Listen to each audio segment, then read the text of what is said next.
हमारे हिंदुस्तान में 1492 में एक यूरोपियन व्यक्ति आया जिसका नाम था वास्को डिगामा। और वास्को डिगामा ने आके भरपूर लूट की है इस देश में।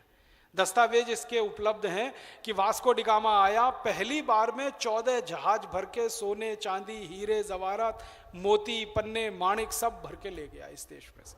पहली बार आया, केरल में आया कालीकट में 20 मई 1492 को। तो वहां उतरा समुद्र तट पर, तो समुद्र तट पर उतरा और वहां से उसने लूटपाट शुरू की। वो लूटपाट बढ़ते बढ़ते 450 साल की गुलामी में बदल गई। आपको मालूम है वास्को डिगामा के पीछे पीछे बहुत सारे पुर्तगाली आए और 450 साल भारत को लूटते रहे। पूरे केरल को लूटा, पूरे गोवा को लूटा और गोवा को 450 साल गुलाम बना के रखा पुर्तगालियों ने, ये आप सब जानते हैं। और गोवा भारत की आजादी के बाद में आजाद हुआ। भारत तो आजाद हो गया अंग्रेजों की गुलामी से 1947 में, उसके भी 10 साल बाद गोवा आजाद हुआ पुर्तगालियों की गुलामी से। अब जिस वास्को डिगामा ने इस देश की लूट की और जिसने इस देश में पुर्तगालियों का साम्राज्य बनाया और इस देश के एक इलाके को 450 साल तक गुलाम बनवाया, उसके नाम पर हमारे देश में एक पूरा शहर बसा हुआ है, उसका नाम है वास्को डिगामा। यहां कोई गोवा से आए हैं? गोवा आपको मालूम है वास्को डिगामा? आप गोवा की असेंबली में और गोवा की वास्को डिगामा की म्युनिसिपल कॉरपोरेशन में एक प्रस्ताव पारित कराइए कि इस गुलामी के नाम को हम कब तक ढोएंगे। आजादी मिले हुए इतने साल हो गए, अभी भी वास्को डिगामा के नाम पर हमारा शहर क्यों होना चाहिए? कौन सा ऐसा उसने पुण्य का काम किया या दया का या प्रेम का या करुणा का काम किया जिसके लिए हम वास्को डिगामा को याद करें?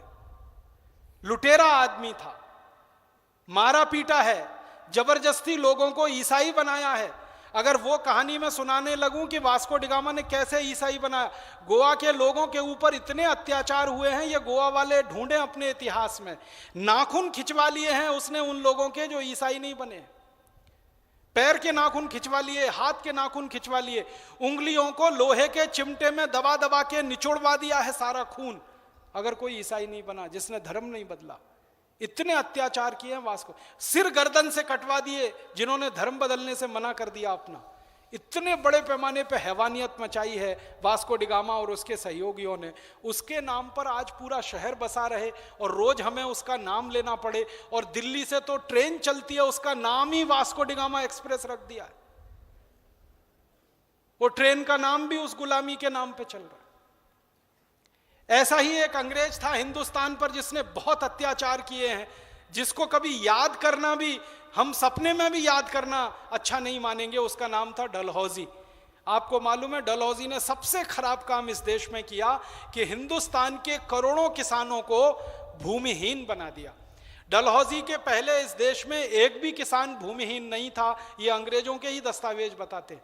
अंग्रेजों के दस्तावेज कहते हैं कि डलहौजी के आने के पहले भारत के हर किसान के पास कम से कम 10 एकड़ जमीन थी, कम से कम 10 एकड़ जमीन थी, कम से कम 10 एकड़ जमीन। इसको ध्यान से सुनिएगा, एक भी किसान भूमिहीन नहीं था। और बहुत सारे किसानों के पास 100 एकड़ थी, 500 एकड़ थी, 1000 एकड़ थी, लेकिन कम से कम 10 एकड़ तो हर किसान के पास थी। डलहौजी ने क्या किया, एक कानून लाया, उसका नाम है लैंड एक्विजिशन एक्ट, जमीन को छीन लेने का कानून।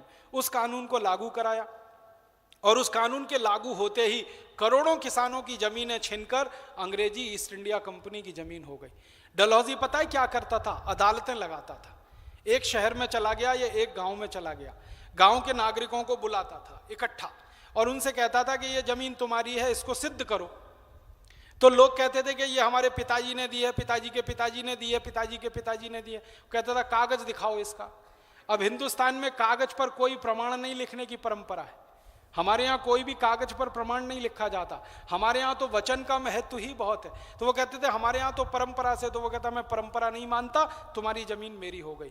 एक एक दिन में 25-25 हजार किसानों से जमीनें छीनी। जिस डलहौजी ने करोड़ों किसानों को भूमिहीन बना दिया, उस डलहौजी के नाम पर इस देश में एक शहर बसा हुआ है। बहुत शर्म आती है, बहुत अफसोस होता है।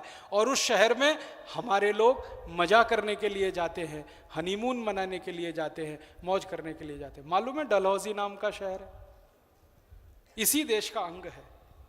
हिमाचल प्रदेश और हिमाचल प्रदेश और उत्तराखंड या हमारा जो पंजाब है उसके बॉर्डर पे है, तो हिमाचल और पंजाब के बॉर्डर पर ये डलहौजी शहर खून खौलाता है हमारा। जिस डलहौजी ने हिंदुस्तान के करोड़ों किसानों को भूमिहीन बनाया हो, जिसने जमीनें छीनी हो, किसानों पर अत्याचार किए हों, एक एक दिन में 25-25 हजार किसान भूमिहीन किए हों, उस आदमी के नाम पे शहर क्यों होना चाहिए इस देश में? उस शहर का नाम क्यों नहीं बदल देना चाहिए? हमारे पास कोई नामों की कमी है? याज्ञवल्क शहर हो सकता है, वशिष्ठ शहर हो सकता है, विश्वामित्र शहर हो सकता है, कोई नाम से शहर हो सकता है। हिमाचल प्रदेश के किसी ऋषि मुनि के नाम से वो शहर बसाया जा सकता है। डलहौजी में ऐसे कौन से सद्गुण हैं जो उसके नाम पर वो शहर? इसी तरह से बहुत अफसोस है मुझे, और 2-3 बातें आपसे कहना चाहता हूं। हिंदुस्तान में दिल्ली है, दिल्ली में आप वहां गए हैं? India Gate, India Gate, Delhi वाले कार्यकर्ता यहां हैं, वो जानते हैं। इंडिया गेट पर आपने एक स्थान देखा है जो खाली है, प्लेटफॉर्म बना हुआ। वहां पर 1947 में तय हुआ था कि महात्मा गांधी की मूर्ति लगेगी। उसके बाद संसद में 3 बार प्रस्ताव हो गया और आजादी के 62 साल के बाद वहां गांधी जी की मूर्ति नहीं लग पाई। और पता है वहां मूर्ति पहले लगी हुई थी जॉर्ज की, अंग्रेजों के राजा की, और फिर बात हुई कि ये तो अब हमें गुलामी की निशानी के रूप में हटा ही देना पड़ेगा, तो वो हटा के गांधी जी की मूर्ति लगानी। तो गांधी जी की मूर्ति बनी हुई, रखी हुई है, उस स्थान पर लगाई नहीं जा सकी क्योंकि अंग्रेज सरकार को मंजूर नहीं है। हमारी गुलामी हट जाए ये अभी भी अंग्रेज सरकार को मंजूर नहीं है, और भारत सरकार अंग्रेज सरकार से रिश्ते खराब नहीं कर सकती है, इसलिए महात्मा गांधी की मूर्ति नहीं लग सकती। मैं ये कहता हूं महात्मा गांधी की मत लगाओ, भगत सिंह की लगा दो, ऊधम सिंह की लगा दो, चंद्रशेखर आजाद की लगा दो। भगत सिंह की मूर्ति लगाना वहां बहुत प्रासंगिक है क्योंकि उसी के बगल में संसद है जहां भगत सिंह ने बम फेंका था, आपको मालूम है, जिसकी सजा उन्होंने खाई थी और फांसी पाई थी। तो भगत सिंह की मूर्ति लगा दो, क्या तकलीफ है? बहुत लोग कहते हैं गांधी जी की मूर्ति पे विवाद है, भगत सिंह की मूर्ति पे विवाद क्या होगा? कोई भगत सिंह को नहीं मानता हो ऐसा कौन है इस देश में जो उनकी शहादत को सलाम नहीं करता हो? 23 साल की उम्र में जो लड़का फांसी के फंदे पे चढ़ गया, आप में से कितने लोग हैं जिनकी उम्र 23 साल से अभी ज्यादा हो गई होगी और वो 23 साल की उम्र में फांसी के फंदे पे चढ़ गया? और एक ऐसा नौजवान फांसी के फंदे पे चढ़ गया जिसकी सगाई हो नहीं, शादी हो नहीं, सगाई छोड़ी, शादी छोड़ी, और कहना शुरू कर दिया कि मेरी शादी तो हो गई आजादी के साथ, मेरी सगाई तो हो गई आजादी के साथ। एक ऐसा नौजवान जिसने जिंदगी में बचपन के दिन नहीं देखे कभी। आपको मालूम है बचपन में सब हंसते हैं, खेलते हैं, मुस्कुराते हैं, मजा करते हैं और समय पास करते हैं। उस नौजवान ने 7-8 साल की उम्र में देश के बारे में सोचना शुरू कर दिया। वो कहानी तो आप सब जानते हैं ना, खेत में जाके काम कर रहा है तो मैं बंदूक बो रहा हूं ताकि इसमें से पेड़ उगेगा और उस पेड़ पर सैकड़ों बंदूकें निकलेंगी और उनसे अंग्रेजों को मारूंगा। तो ऐसे भगत सिंह की मूर्ति लगाने में क्या तकलीफ है? लगा देना चाहिए था इंडिया गेट पर, अब तक हो जाना चाहिए था, नहीं हुआ। ऊधम सिंह की मूर्ति नहीं लग सकती, भगत सिंह की नहीं लग सकती, चंद्रशेखर आजाद की नहीं, जॉर्ज पंचम की लग सकती है, अंग्रेजों के किसी अधिकारी की लग सकती है। ये गुलामी की निशानियां हमको हटानी पड़ेगी। आज नहीं तो कल हमें इंडिया गेट के बारे में फैसला करना ही पड़ेगा कि इस पर तो हिंदुस्तान के सर्वोच्च स्तर के, शीर्ष स्तर के किसी शहीद की, क्रांतिकारी की ही मूर्ति लगेगी और तभी ये वास्तव में इंडिया गेट कहलाएगा। और इस इंडिया गेट का नाम भी बदलना। इंडिया तो हमारा नाम नहीं है, हमारा नाम तो भारत है।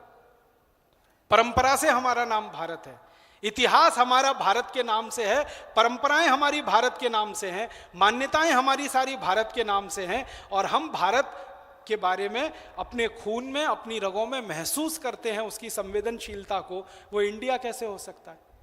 संविधान में अंग्रेजों ने लिखवा दिया इंडिया दैट इज भारत। ये तो सब मूर्खता की बात है। भारत दैट इज इंडिया वो तो समझ में आता है अंग्रेजों के लिए, क्योंकि उनको भारत समझ में नहीं आता। उनको इंडस वैली सिविलाइजेशन समझ में आती है, सिंधु घाटी सभ्यता समझ में नहीं आती।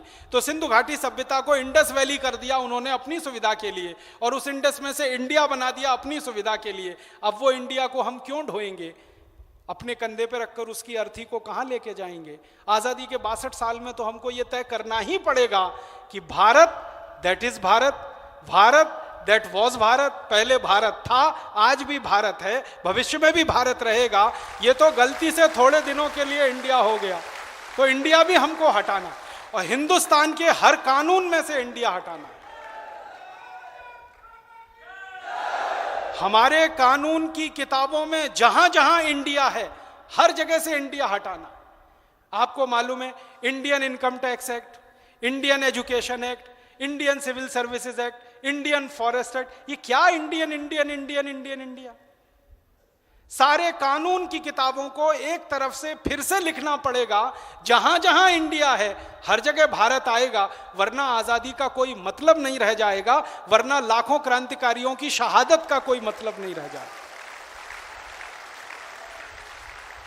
हमें एक दो चीजें और भी करनी पड़ेंगी इस देश में, वो बहुत जरूरी है। वो ये करनी पड़ेंगी कि भारत में बहुत सारे स्थान हैं, आप में से महाराष्ट्र के कोई कार्यकर्ता आए हों जो मुंबई के रहने वाले हों, उनके लिए मैं ये कहना चाहता हूं कि मुंबई सीएसटी रेलवे स्टेशन वो था पहले अंग्रेजों के नाम पर, पूरा का पूरा। अभी छत्रपति शिवाजी टर्मिनस हुआ, ये तो थोड़े दिन से हुआ, और वो भी आजादी के 50 साल बाद हुआ। पहले वो विक्टोरिया टर्मिनस हुआ करता था।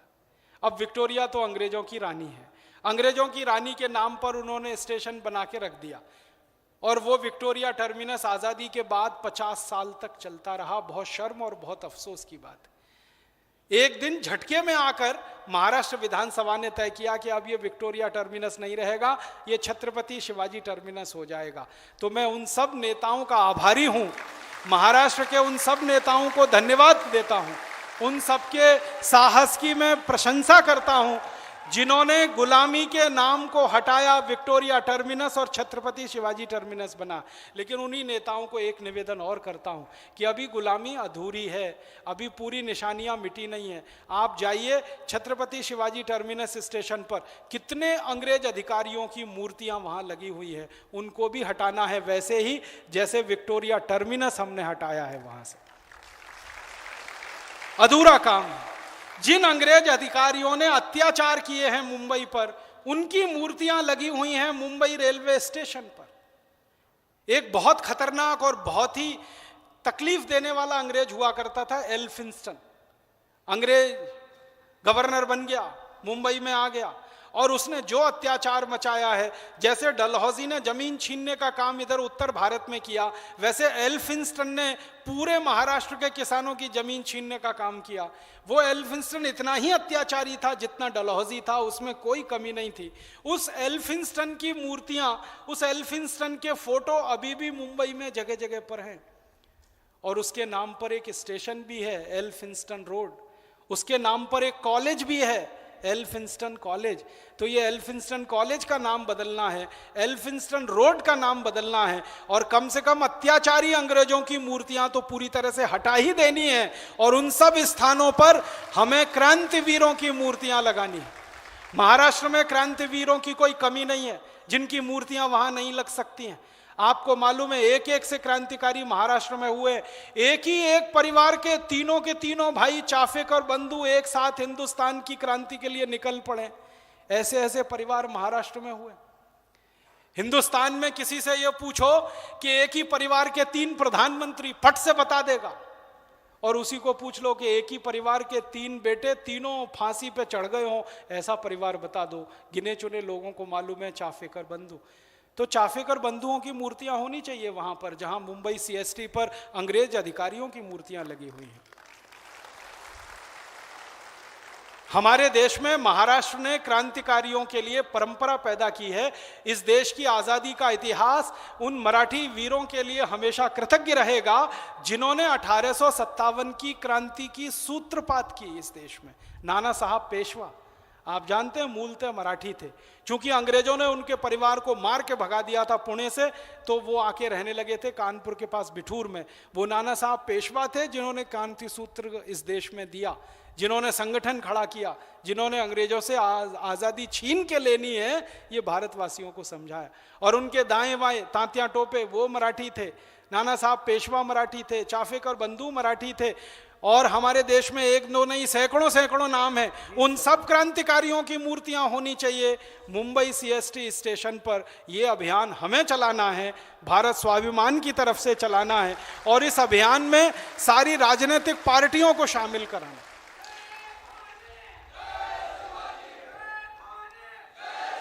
इसके साथ और एक काम करना है अपने महाराष्ट्र के कार्यकर्ताओं को, चर्च गेट का नाम बदलना। यह चर्च गेट का नाम हमारा नहीं है, अंग्रेजों का दिया हुआ नाम है।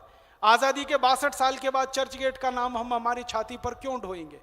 चर्च गेट बदलना है, वहां की मूर्तियां हटानी है। और आप मुंबई महानगर पालिका की बिल्डिंग में कभी भी जाइए तो दरवाजे पर जो सबसे बड़ी मूर्ति है वो सबसे खतरनाक अंग्रेज अधिकारी की मूर्ति है, जिसने सैकड़ों नहीं हजारों मां बहन बेटियों के साथ बलात्कार किए और करवाए। उसकी मूर्ति वहां लगी हुई है और बड़े शान से वो खड़ा हुआ है वहां पर। हमें किसी दिन उसको हटा देने की बात करनी पड़ेगी, उसको समाप्त करने की बात करनी पड़ेगी। वहां मूर्ति हो सकती है तो लोकमान्य बाल गंगाधर तिलक की होनी चाहिए, वहां मूर्ति हो सकती है तो चाफेकर बंधुओं की होनी चाहिए, वहां मूर्ति हो सकती है तो सावरकर जी की होनी चाहिए। अंग्रेज अधिकारी की मूर्ति को आजादी के 62 साल में तो हम बर्दाश्त नहीं करेंगे, क्यों करेंगे? तो इस तरह से हमें हमारे सारे गुलामी के निशाने हटाने। अगर यहाँ उत्तर प्रदेश से कोई लोग आए हों, इलाहाबाद में एक इलाका है जो गुलामी का सबसे खतरनाक प्रतीक है, चैथम लाइन्स है। एक अंग्रेज अधिकारी हुआ करता था चैथम, उसने वहां जाके एक अपनी कोठी बनाई थी और वहां पे कुछ सेना रखना शुरू किया था, तब से वो चैथम लाइन्स पड़ गया। आजादी के 62 साल के बाद वो चैथम लाइन्स इलाहाबाद में चल ही रहा है। और भी एक खराब जगह है इलाहाबाद में, म्योर रोड है, वो एक अंग्रेज अधिकारी के नाम पर है। सबसे खराब अंग्रेज अधिकारी था म्यो, जो इलाहाबाद में आया था, जिसने हिंदुस्तान में आजादी के इतिहास में कालिख पोंछी है। वो ये कि इलाहाबाद के जो क्रांतिकारी होते थे ना, उनको नीम के पेड़ पर फांसी लटकाकर गोली मारा करता था। वो म्यो अधिकारी था। उसके नाम पर म्योर रोड है, उसके नाम पर म्योर कॉलेज है, उसके नाम पर म्योर स्पोर्ट्स कॉम्प्लेक्स है। बहुत शर्म आती है मुझे ये गुलामी की निशानियां। चेन्नई में चले जाओ तो रिपन बिल्डिंग है। रिपन एक खतरनाक अंग्रेज अधिकारी था जिसने पूरे मद्रास की ग्रामीण अर्थव्यवस्था को ध्वस्त कर दिया, एक कानून बना के पूरे मद्रास की ग्रामीण अर्थव्यवस्था को ध्वस्त कर दिया। उस रिपन के नाम पर बिल्डिंग है, उस बिल्डिंग में म्युनिसिपल कॉरपोरेशन का ऑफिस चलता है। उससे भी ज्यादा खतरनाक एक अंग्रेज था कर्जन, जिसने बंटवारा किया था बंगाल का हिंदू और मुसलमानों के आधार पर। पूर्वी बंगाल, पश्चिमी बंगाल, पूर्वी बंगाल मुसलमानों का, पश्चिमी बंगाल हिंदुओं का। हिंदू मुसलमान के आधार पर देश का पहला बंटवारा 1905 में हुआ था और वो नींव रखी थी कर्जन ने, जिसका फलीभूत 1947 में हुआ था और वास्तव में बंटवारा हो गया। जिस कर्जन ने हिंदुस्तान को सांप्रदायिक आधार पर बांटा हो, हिंदू मुसलमान के संप्रदाय के आधार पर देश के 2 टुकड़े किए हों, उस कर्जन के नाम पर जगह जगह बिल्डिंगें खड़ी हैं, जगह जगह सड़क बनी हुई हैं। Curzon road, Curzon building, Curzon चौराहा, ये सब कर्जन के नाम पर कलकत्ता में, बंगाल में और भारत के दूसरे इलाकों में। ऐसे बहुत स्थान हैं हमारे देश में। और